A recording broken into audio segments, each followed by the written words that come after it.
رونق اسٹیج علماء کرام اور پردہ نشین میری ماں اور بہنوں، السلام علیکم ورحمۃ اللہ وبرکاتہ۔ وعلیکم السلام ورحمۃ اللہ وبرکاتہ۔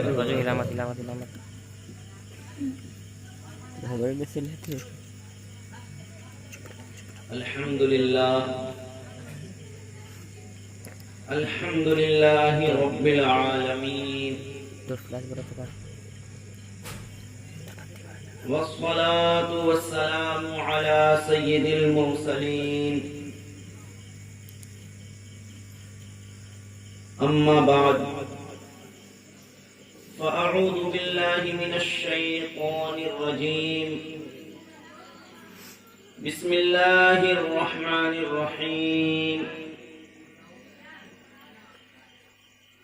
انما يريد الله ليذهب عنكم الرجس اهل البيت ويطهركم تطهيرا، صدق الله العظيم وصدق رسوله النبي الكريم، ونحن على ذلك لمن الشاهدين والشاكرين، والحمد لله رب العالمين۔ حضرات محترم،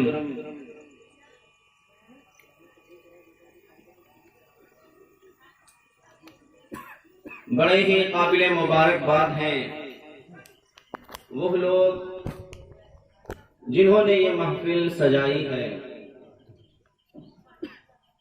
اور جنہوں نے اس محفل کو سجانے میں دامے درمے سخن قدم حصہ لیا ہے۔ اللہ تبارک و تعالی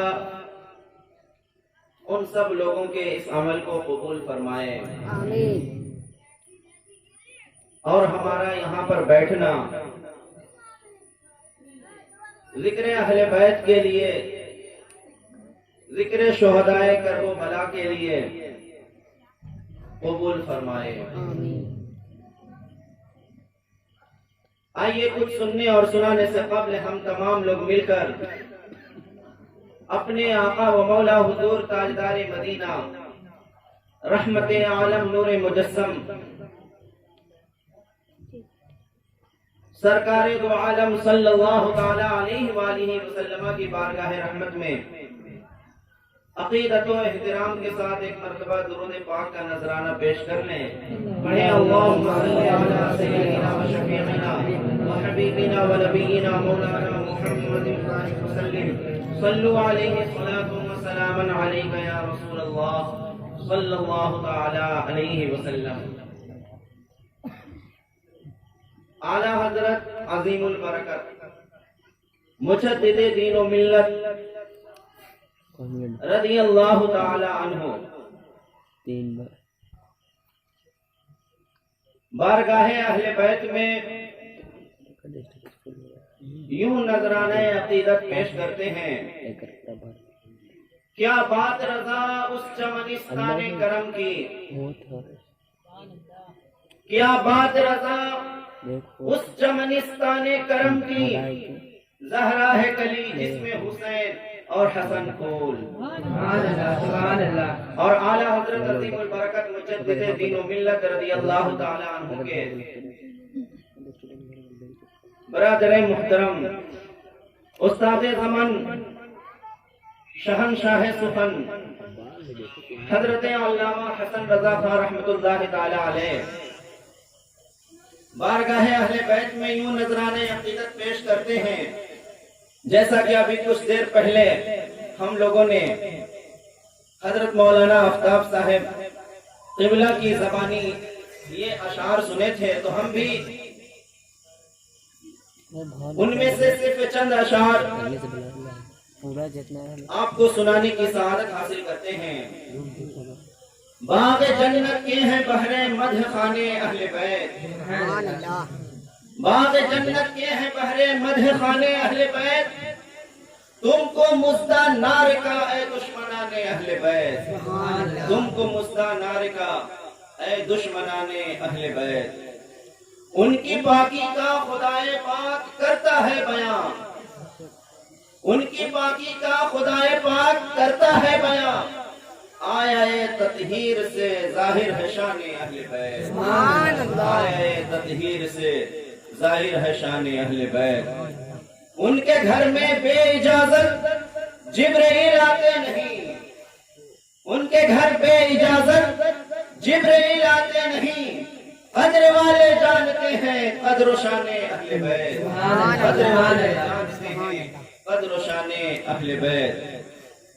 گھر لٹانا جان دینا کوئی تجھ سے سیکھ جائے، گھر لٹانا جان دینا کوئی تجھ سے سیکھ جائے، جانے عالم ہو فدا اے خاندان اہل بیت، جانے عالم ہو فدا اے خاندان اہل بیت۔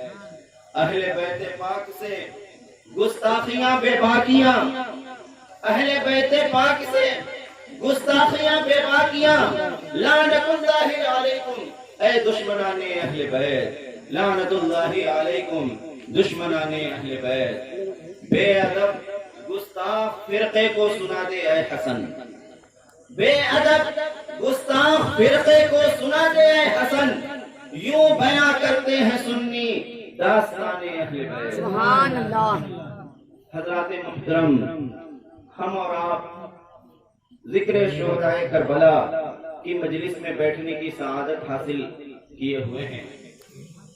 اللہ تبارک و تعالی قرآن مجید میں ایک دو مقام پر نہیں، کئی مقام پر اہل بیت کرام کا تذکرہ کیا ہے۔ خطبہ مسنونہ کے بعد میں نے جس آیت کریمہ کی تلاوت کرنے کا شرف حاصل کیا ہے، اللہ تبارک و تعالی ارشاد فرماتا ہے انما یرید اللہ لیذھب عنکم الرجس اہل البیت، یعنی اے نبی کے گھر والوں، اللہ تبارک و تعالی تو یہی چاہتا ہے کہ تم سے ہر ناپاکی کو دور فرما دے، وَيُطَهِّرَكُمْ تَطْهِيرًا، اور تمہیں خوب صاف و ستھرا کر دے۔ یہ آیت کریمہ اس وقت نازل ہوئی جس وقت نازل ہوئی نبی پاک صلی اللہ تعالی علیہ وآلہ وسلم نے حضرت علی کرم اللہ تعالی وجہ الکریم کو بلایا، حضرت خاتون جنت فاطمہ زہرا کو آپ نے طلب کیا، حضرت حسنین کریمین رضی اللہ تعالی عنہما کو آپ نے بلایا اور ان سب کو اپنے بغل میں بٹھایا، اور آپ نے ایک چادر مبارک نکالی اور ان چاروں کو آپ نے اڑا دیا، اور بارگاہ رب العزت میں آپ نے یوں عرض کی اور ان کے لیے دعا کی۔ ہمارے آقا صلی اللہ تعالی علیہ وآلہ وسلم نے اللہم ہؤلاء اہل بیتی، یعنی اے اللہ یہ میرے اہل بیت ہیں، فاذھب عنہم الرجس، اے اللہ تو ان سے ہر قسم کی گندگی کو دور فرما دے، وطہرہم تطہیرا، اور انہیں خوب صاف ستھرا کر دے۔ اس آیت کریمہ سے معلوم یہ ہوا، اور نبی پاک صلی اللہ تعالی علیہ وآلہ وسلم کے اس دعا کرنے سے معلوم یہ ہوا کہ اللہ تبارک و تعالی نے اہل بیت کرام کو ہر قسم کی ناپاکی سے دور رکھا ہے۔ اللہ تبارک و تعالی نے اہل بیت کرام کو، نبی پاک صلی اللہ تعالی علیہ وآلہ وسلم کے گھر والوں کو ہر قسم کے عیوب سے پاک کیا ہے۔ اللہ تبارک و تعالی نے اپنے نبی کے گھر والوں کو ہر اس چیز سے دور رکھا ہے، صاف ستھرا رکھا ہے جس سے لوگوں کو اعتراض ہو، اللہ تبارک و تعالی نے انہیں صاف ستھرا رکھا ہے۔ اسی لیے استاد زمن فرماتے ہیں ان کی پاکی کا خدائے پاک کرتا ہے بیان، ان کی پاکی کا خدائے پاک کرتا ہے بیان، آیا تطہیر سے ظاہر ہے شان اہل بیت، آیا تطہیر سے نعرہ تکبیر، اللہ اکبر، نعرہ رسالت، یا رسول اللہ حسین کا دامن نہیں چھوڑیں گے، نعرہ تکبیر، اللہ اکبر۔ حضرات محترم، ایک اور آیت کریمہ میں ہے، وہ تیسرے پارے کی آیت کریمہ ہے، اللہ تبارک و تعالی کا ارشاد ہے فَمَنْ حَاجَّكَ فِيهِ مِنْ بَعْدِ مَا جَاءَكَ مِنَ الْعِلْمِ، اے محبوب جو حضرت عیسیٰ علیہ السلام کے بارے میں